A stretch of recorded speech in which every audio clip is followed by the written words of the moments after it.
Hello, everybody. Today we're going to talk about how there is a dire need for the Popo nationwide, but there is a critical alert in Minneapolis where there has been 911 delayed responses, 6,776 of them being of imminent danger. That includes gunshots, sexual assault, stabbings, and seven of which were life threatening, where there was an asphyxiated baby, one that couldn't breathe, had difficulty breathing, and a police officer who was in critical condition. So the police chief, his name is Andy Scugan. Fox interviewed him and as to what's going on with the delay in 911 responders, and his response was the following: to look someone in the eye and tell them that we are unable to get there due to lack of resources is unacceptable.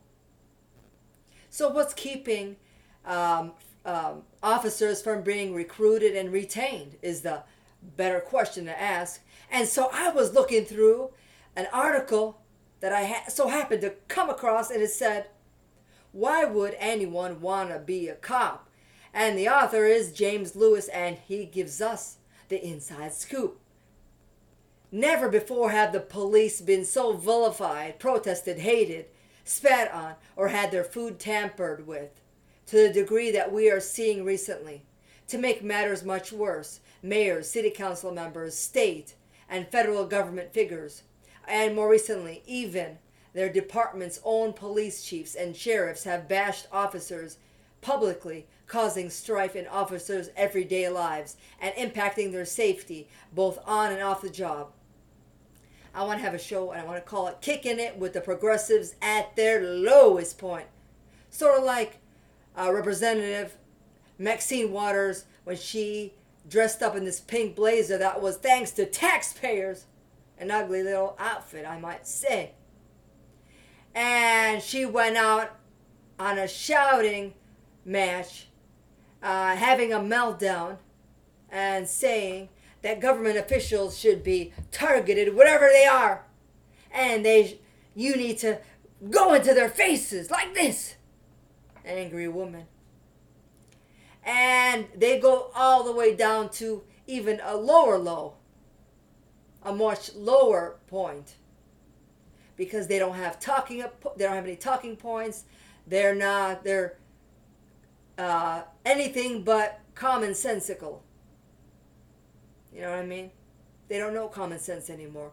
They just keep turning and turning, like I said before, on the hamster wheel with nowhere to go, just pre-programmed zombies, if you will.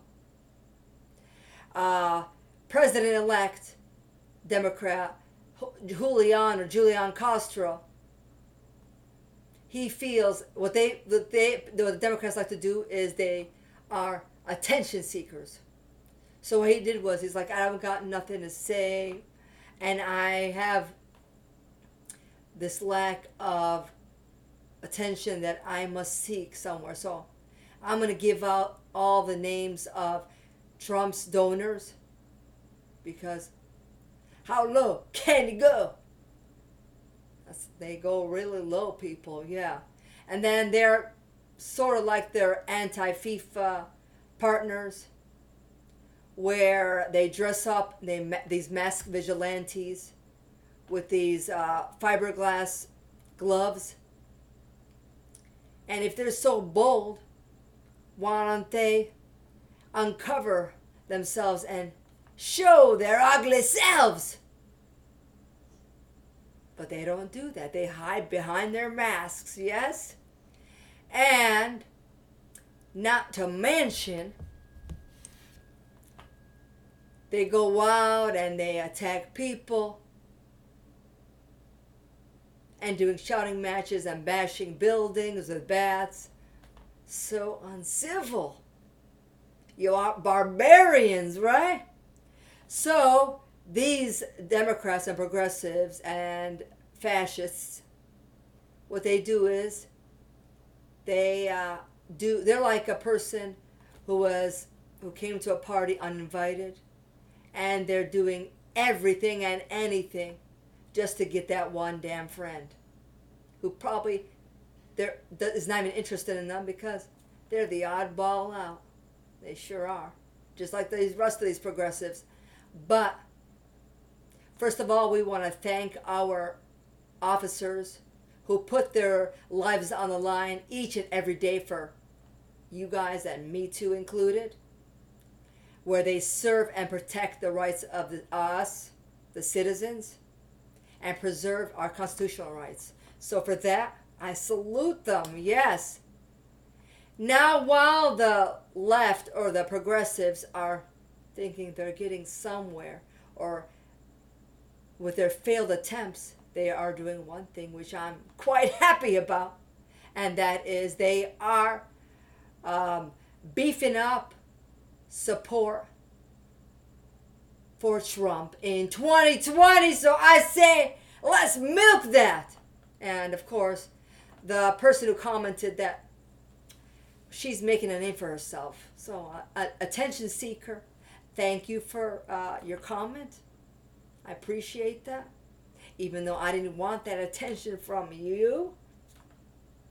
But I'll take it for whatever it's worth. So I want to thank you guys all for watching, and you have a blessed night.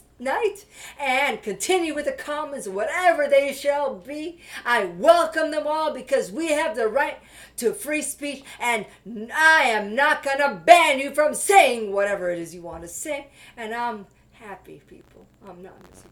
Okay, so thank you for watching. And keep the comments rolling in.